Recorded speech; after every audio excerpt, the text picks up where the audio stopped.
Hi and welcome back to a new video here on FKJ Books, and today I'm going to be doing a kind of roundup of some more of the books I've read. I'm really behind on filming these videos, so whereas before I was going to be including them in batches of 4, I'm going to be doing a batch of 8 in this video because I'm super behind with filming these videos, so I'm really sorry about that. I do want to get a bit more back on track with this channel. I've just had a lot going on with my other channel and just other things in general life, so I'm just going to get into it because there's quite a few books to talk about, and I did read these quite a while ago. The first one on my list I read in, let me just look, the very beginning of March, so it was a long time ago. So let's get to it. The first one I have here is Word Nerd by Susan Nielsen.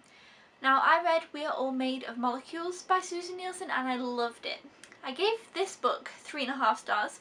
I really enjoyed it. I feel like now, upon further reflection, I might have given it 4 because it's definitely a book that has stuck with me and the characters kind of still stand out in my mind, and I can't really remember what made me give it 3.5 stars, to be honest, but I think there was just, it's quite a short book. I think certain characters weren't as fleshed out as I wanted them to be and certain scenarios were a little bit odd, but I did enjoy the story and I probably would reread this. Basically it's about a boy named, it was a while ago, Ambrose. A boy named Ambrose who is allergic to peanuts, and he has some bullies at his school and they try and make him eat a peanut, and obviously, that's an awful thing to do for someone who's allergic to peanuts, and it's very, he's at real high risk for this. So then his mum doesn't want him to go to school. She wants to homeschool him. She doesn't want him to go back there because she's very worried and wants to protect him, which after that, you can kind of see where she was coming from there. So she becomes particularly overprotective of him, and he kind of wants to get out of the house and stuff and do more things rather than just having to stay in and do his homeschooling, and he joins this Scrabble club kind of behind her back, and it's really, really fun. But he also meets this guy who kind of lives upstairs from him, like the floor up, and he's a really, really interesting character, and they kind of have a very interesting friendship that I think is fantastic. So yeah, I really did enjoy this book, but I did give it 3.5. But I think it's definitely on the high end of 3.5, so, but yeah, still a good rating. I still enjoyed the book, but yeah, I did prefer Susan Nielsen's other book that I read. Okay, the next one on my list is C, The Huntress, or The Huntress C. I also gave this book 3.5, and it's interesting because when I did a review for this, because this was one of the Waterstones Book of the Months, I kind of maybe criticised it a little bit, and like I say, I really enjoyed Word Nerd. I gave that 3.5. I gave this one 3.5, so I don't know, 3.5 I think is a good rating for me. It means I enjoyed the book, I thought it was good, and again, upon reflection of this one, I feel like some things that I said were maybe a little bit harsh. I'd read a few kind of, obviously this is based at sea, I'd read a few books that were based at sea that I'd loved and given like 5-star reviews. So I kind of expected to feel the same about this, so I was a little bit disappointed. But I think overall, as a story and how it's put together, it is very interesting. And again, I have kept thinking about this book. Basically, it's about this young girl who is aboard a ship called, I can't remember. Oh, the Huntress. Gosh, it's right there. A ship called the Huntress that her grandma is the captain of. And it's just kind of, there's a lot of things that kind of go on. And the way that the book kind of sets up is that they have to find something, and there's more of those things to find, so it's like a quest that they now have to go on. And the next one is called Sky, the Huntress, or again, the Huntress Sky. And I will read that book. I definitely want to check it out. I will pick it up at some point, and I will be continuing on this series. At first, I wasn't sure that I was going to, but again, now that time's gone by, it's a story set at sea, and I really enjoy those, and I'm looking forward to seeing where these characters go and where the adventure takes them, so I will be continuing on with the series. So yeah, I did enjoy this one overall. The next one on my list I gave 3 stars, and that is The Mother-Daughter Book Club. I was really looking forward to this book. I thought it sounded like a really just sweet, easy read, which it was, which basically is about these girls who their mothers decide to have a book club, and they're kind of girls from all different friendship groups. Like some of them don't really like each other, some of them are popular girls, some of them are, they're all from different groups within school, but during this book club the mothers, their friends, they all make them join this book club. And in this book they are reading Little Women. Yes, they're reading Little Women, and there's a series of these mother-daughter book club books, and during each book the book club's focusing on a different book. And I was really enjoying this book until the last, I don't know, maybe 40 or 30 pages. I mean, it's not a very long book. And then things got a little bit silly and kind of weird, and I thought it just kind of really took away from it. Most of the book is a very relaxing, nice, easygoing setting, and that's what I wanted, that's what I was enjoying. And then at the end, things just get crazy, and somebody gets a TV show deal, and somebody's moving out to, you know, LA to do this, and there's all this random, like, crazy stuff going on. I was like, oh wait, this seems so, like, kind of left field. It just was weird, and it really put me off the book. So I don't know if I'll continue on with the series. I don't know. I was really, really disappointed by the end, but I really enjoyed the whole beginning and the kind of relaxing tone of it until that end bit. And I'm worried that the second book will continue more on that fast-paced, we're all doing this now kind of vibe. I'd like to go back to kind of the country vibe that it had initially. So maybe I'll pick it up at one point and just kind of see how it goes. But yeah, most of this book I really enjoyed, and I thought it was a really sweet idea, but it was just the end that kind of it just flipped its tail on its head. Is that the right saying? I don't know. But yeah, this one I gave 3 stars. It was an okay one, but I thought it was a really sweet idea. The next one on my list here is A Quiet Kind of Thunder by Sarah Barnard. I'm not sure. Oh, Bernard? Yeah, maybe. This book was fantastic. I gave this book 4.5 stars. This book centers around kind of 2 main characters. One of them is mute, or possibly now selective mute, but she doesn't like the term selective mute because she doesn't, you know, it's not a selective thing. But, you know, either way. And then one of them is deaf. So they can communicate through sign language because Steffi, who is the girl, yes, I remembered her name. Whew, that's because it was a really good book. I was able to remember her name. She is the girl who was mute. So she learnt sign language during some of that time. You know, somebody thought that might be helpful. And then, of course, when the new boy comes into school, it's super helpful for them two to be able to communicate because she's one of the only people at the school who knows sign language. And it was very, very interesting kind of reading about that and seeing how, what was the, Rise, R-H-Y, Rise, I'm not sure how to say that. Well, you know, the boy, how he struggled and things that people weren't thinking about, people weren't being overly considerate over, you know, him. He can read lips as well, but people were kind of talking away from him and he couldn't get what was going on. And even during lessons and stuff, I felt like it was a very great realistic portrayal of that. And also it was a very sweet story about the two kind of becoming friends and growing to get to know each other. And just, you know, generally they both have their own struggles.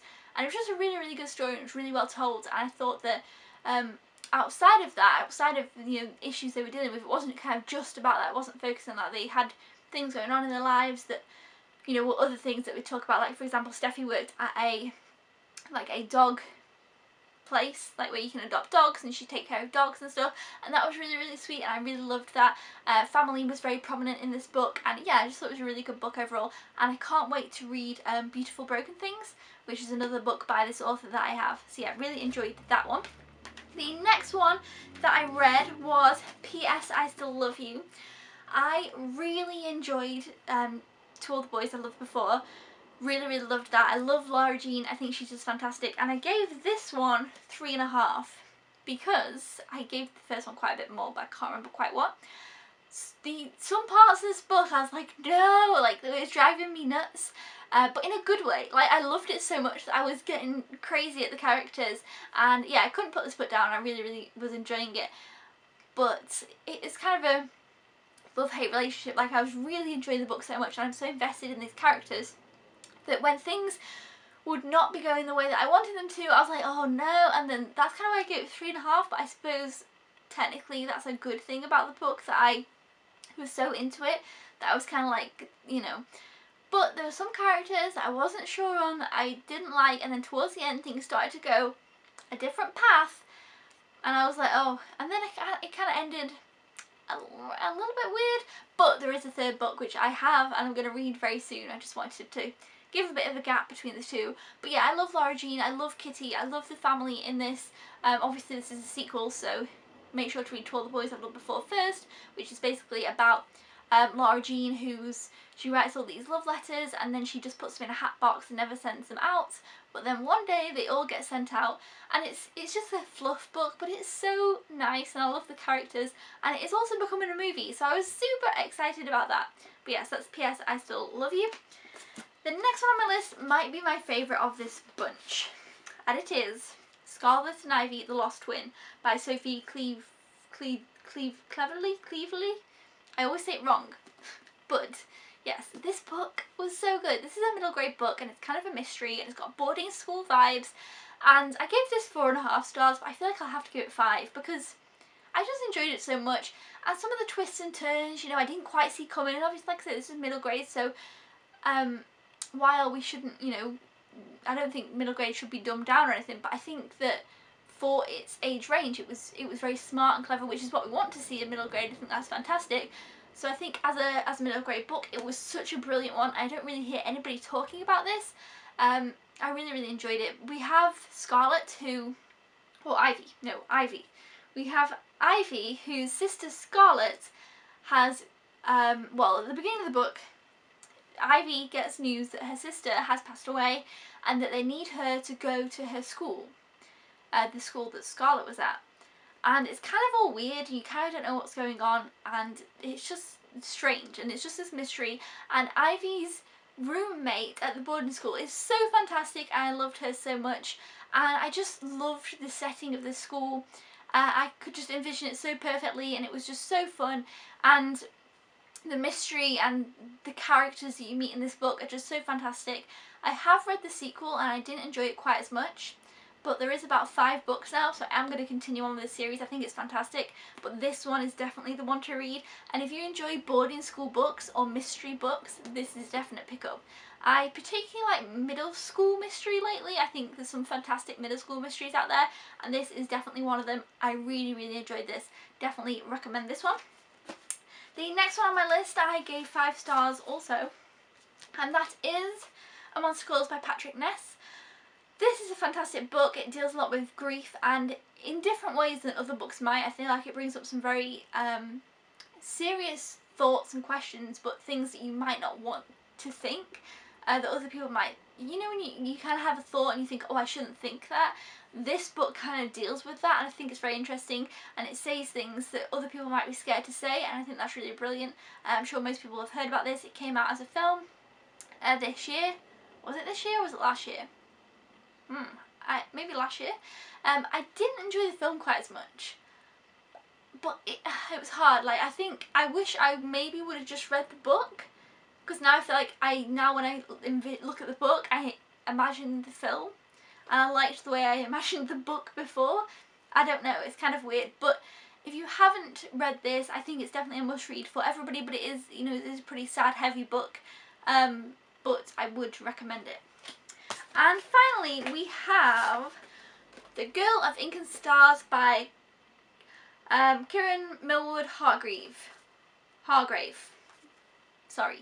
I didn't really like this book. I actually gave it 2 stars, and everybody else really loves it, especially in the middle grade book world. This is one that's been talked about and loved.